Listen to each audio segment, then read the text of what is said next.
Hello, everyone, and as we jump into the 2024 season, I wanted to give some of my predictions for what is going to transpire.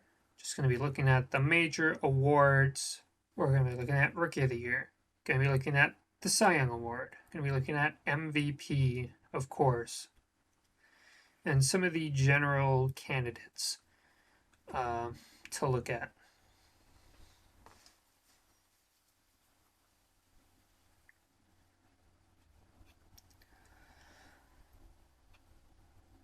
Starting off with Rookie of the Year. I think it's really hard to predict Rookie of the Year, so I'm not going to get smart with it, even though I really like Evan Carter, really like Wyatt Langford.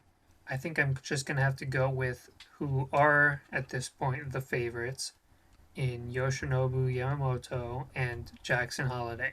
Now let's start with Jackson Holiday. So it's not exactly calling your shot to pick the number one prospect in baseball to be the Rookie of the Year. Baltimore has had the number one prospect in baseball the past 3 years in a row.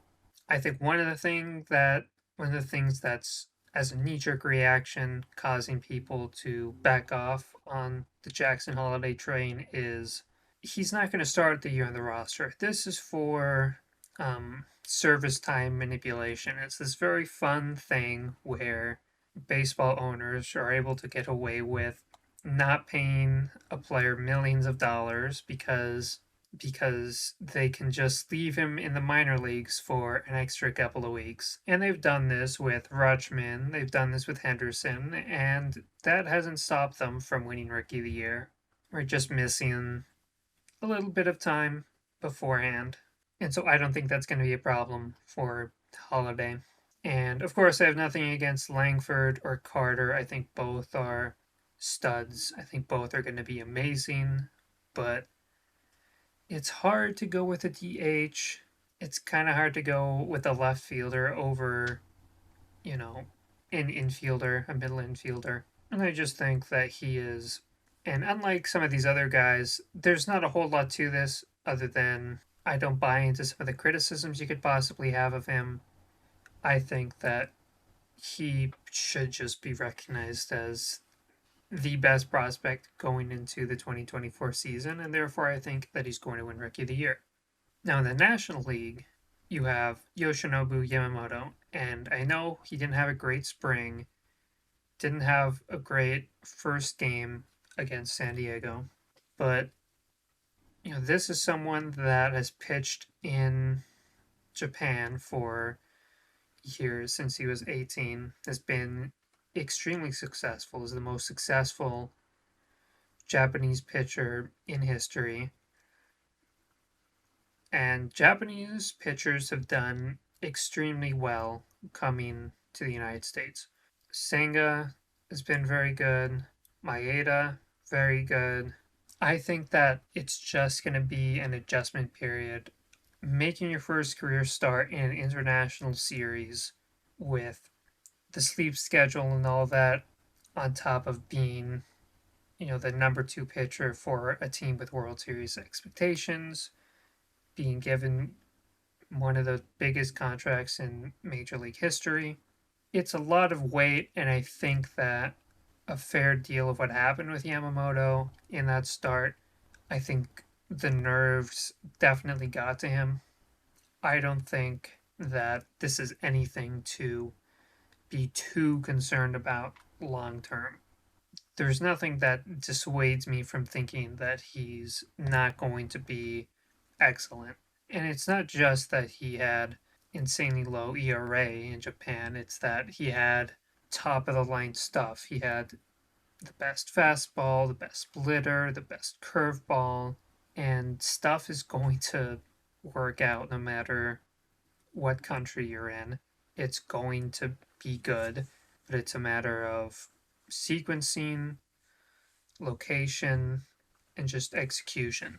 And I think he's obviously going to remain the favorite moving forward for Rookie of the Year. I wouldn't be surprised if he won it at all. Now, my pick for AL Cy Young Award is going to be George Kirby. Now, this is not necessarily a big name pick, right? This is someone that's been in the league for 2 years, but in the 2 years, finished sixth in Rookie of the Year, was an All Star, finished top 10 in Cy Young, led the league in walks per nine, led the league in K per walk rate, has amazing stuff, great location, pitches a lot along with this, has an excellent whip.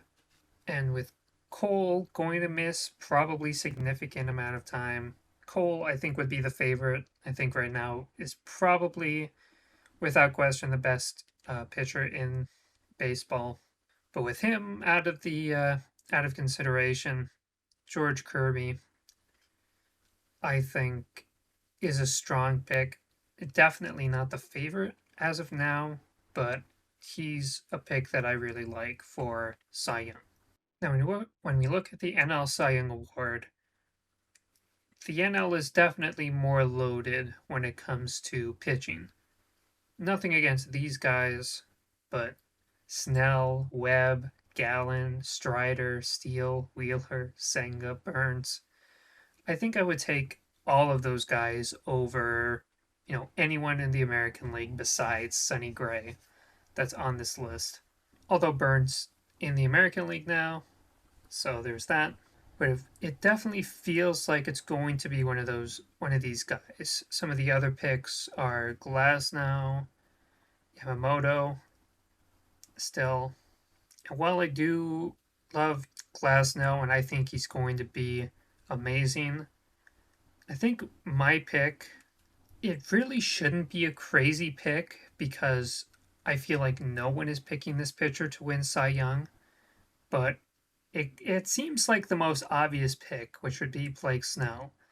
And I know, of course, all the reasons why no one is picking Snell to win Cy Young. People didn't even want him on their team. They waited until like a week ago to sign him. The Giants did, and they paid him way less because they didn't want to pay him like a Cy Young winner, which he is. And that's because, you look 112, 92, 103, 104, 113 ERA plus, whip fairly high, walk rate, the highest walk rate in the majors, or most walks given up in the majors, I should say. But got this 2.25 ERA. Now, the conventional wisdom is, well, he overperformed his FIP. So therefore, he's going to regress. You can't allow that many base runners because he just got lucky that they didn't score. But I think that's just a much too simplistic way of looking at Blake Snell because what Snell did to win the Cy Young Award was work in the shadow of the strike zone, right? On the edges, right? He worked on the edges, and if he was going to miss, he was absolutely not going to miss within the strike zone. Definitely not within the heart of the strike zone.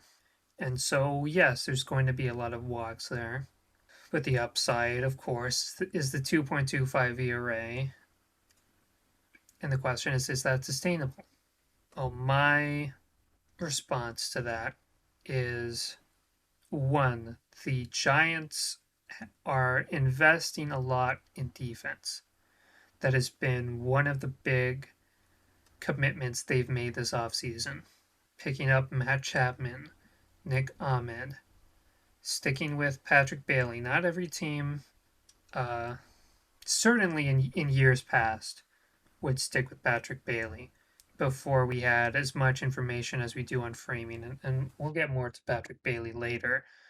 But acquiring Jung-Hoo Lee, which no matter what you think of his bat, the idea is definitely that he's going to be a very good defensive center fielder. It would be surprising if he was not above average there, and that allows Yastrzemski to be a better glove in right field, allows Conforto to stay in left field, which he had been bouncing back and forth there.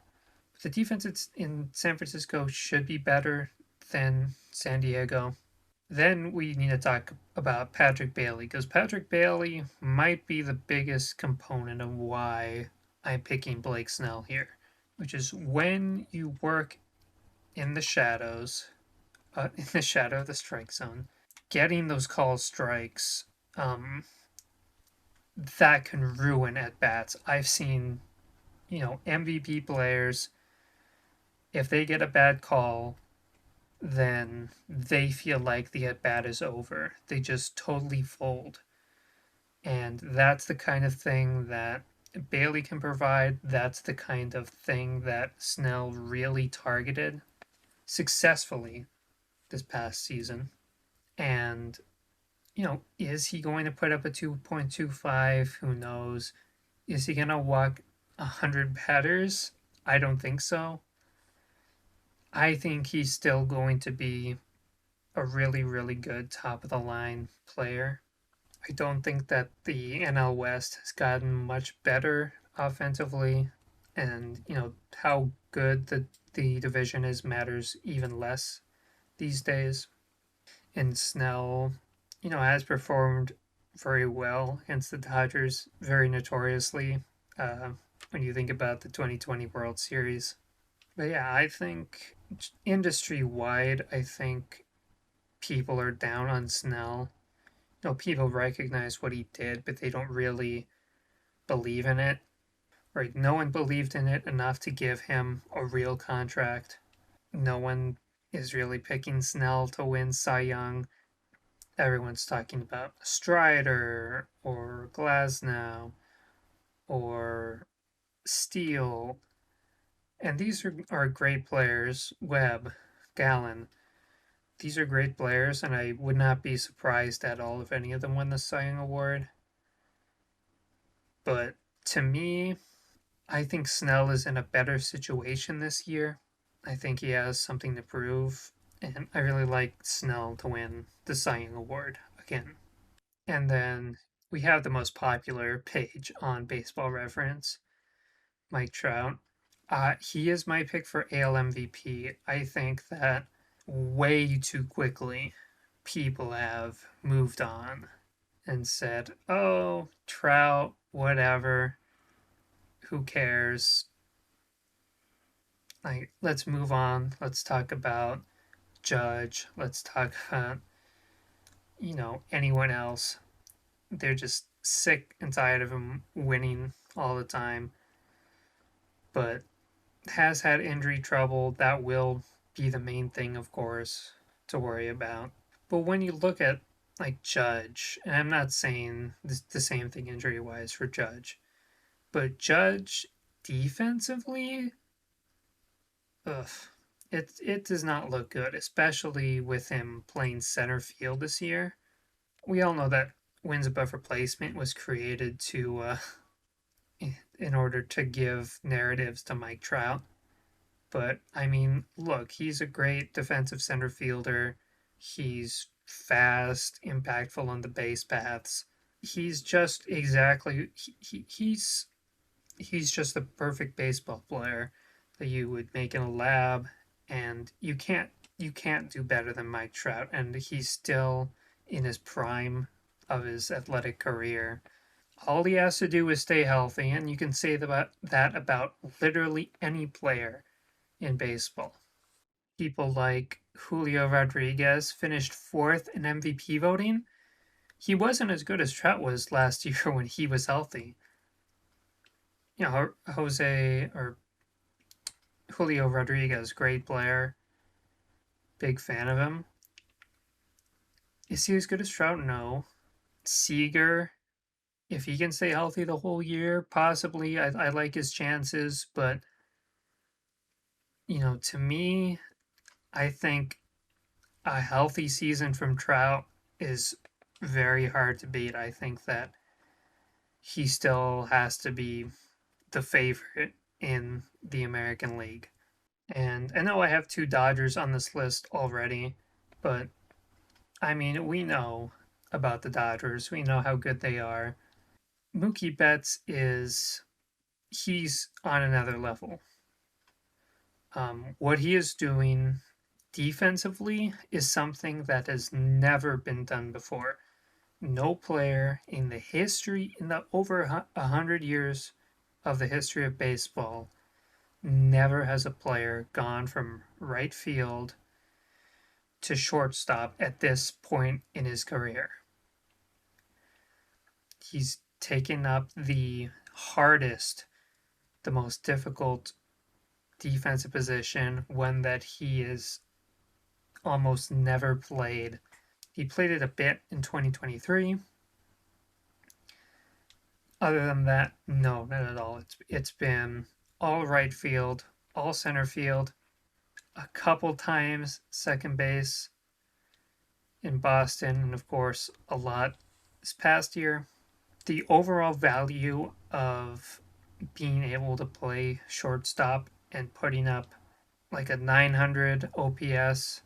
Like he was really dead even with Acuna last year for best offensive player or best player at the plate with the bat. Of course, Betts was not as impactful on the bases as Acuna was. So often the MVP comes down to which season was the most historic, felt the most historic. Acuna had all those stolen bases. Judge hit 62 home runs. Ohtani has been Ohtani. It just feels like what the voting base loves the most is just doing special stuff. Not just being the best, but being among the best in a way that's never been done before or feels like it's never been done before. So one of the big questions is Mookie even going to be able to do this? Are they going to just trade for Willy Adames? Are they going to find a way out of this so Mookie doesn't actually have to do this? One of the detractors is, well, he wasn't good last season. He wasn't good last season when he played shortstop, and I kind of disagree. When you look at the defensive stats, OAA is not the most reliable for infielders. It's much more reliable for outfielders. And really, errors are the biggest factor here. And errors are more of a mental thing than an ability. When you look at some of the best defensive players in the league, sure they'll commit more errors, but that's because they'll force themselves to make bigger, better plays. That wasn't exactly the case with Mookie here, but it's all about an adjustment. He didn't get a ton of time. He got half spring training, maybe at shortstop, but he did go into spring training with the expectation to be a middle infielder. But for the range for UZR to be, so high, and this is a cumulative stat, UZR. So for him to have a 1, compared to second base when he played, what, 5 times as many innings at second base, he can be a really, really good shortstop as long as he just puts it all together, doesn't make what seem like more obvious mistakes. And again, this is an insanely difficult thing. This is a massive undertaking. And again, as I say, unprecedented, totally unprecedented. And I'm not asking him to be a Gold Glover. I'm just asking for him to be average. If he's average and he's just classic Mookie Betts as far as offensively, you know, 140 on his career, 145, 167, lit up spring training, lit up those 2 games in Korea. He has been absolutely astounding at the plate, and to have that level of production from your shortstop, I mean, Corey Seager is the only one that's done something like this, and Seager certainly did not come from right field to do this. Seager's been playing shortstop his entire life. He's never not played shortstop. Mookie on the fly doing it.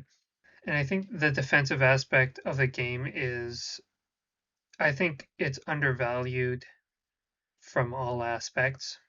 I thought Acuna and Mookie were very close for MVP. I'm not going to make the argument that Mookie should have won or that he was snubbed or anything like that. But I don't think that, the fact that Acuna won it unanimously, I don't think that Mookie was given proper appreciation for his defensive impact because, that, again, one of the greatest utility seasons of all time, arguably. And, maybe it's going to take him playing shortstop to get the attention he deserves from voters. Just talking about what he can do with the bat in his hand, I think is a strong, strong contender for MVP. And then when you add the fact that he's playing shortstop, that to me is almost automatic, an automatic MVP. And the other guys I would think about for MVP would be Freddie Freeman, Shohei Ohtani, Acuna, of course, as the reigning MVP. Those were really Bryce Harper. Those are really the guys that I think are going to strongly compete for the award this year. People always emerge and things like that, but I really think Mookie's going to win it. I think that of all these guys, this is the most confident I'm in. My most confident pick. Uh, Yamamoto's Holiday, I stand by those. Snell, I think, is the biggest brain pick. Kirby is a bit of a fun pick. And then Trout is just the look, it's Mike Trout, okay? It's Trout. We need to stop pretending that it's not Trout because it is Trout. Okay, I think going to be coming out with full team roster breakdowns. Not the full roster, not the 40th guy, but the starting lineup, the rotation. Going to be coming out with those very shortly. They seem a bit overdue, but there's a ton of research that goes into it. And thank you everyone for watching. I'll be back with more very soon.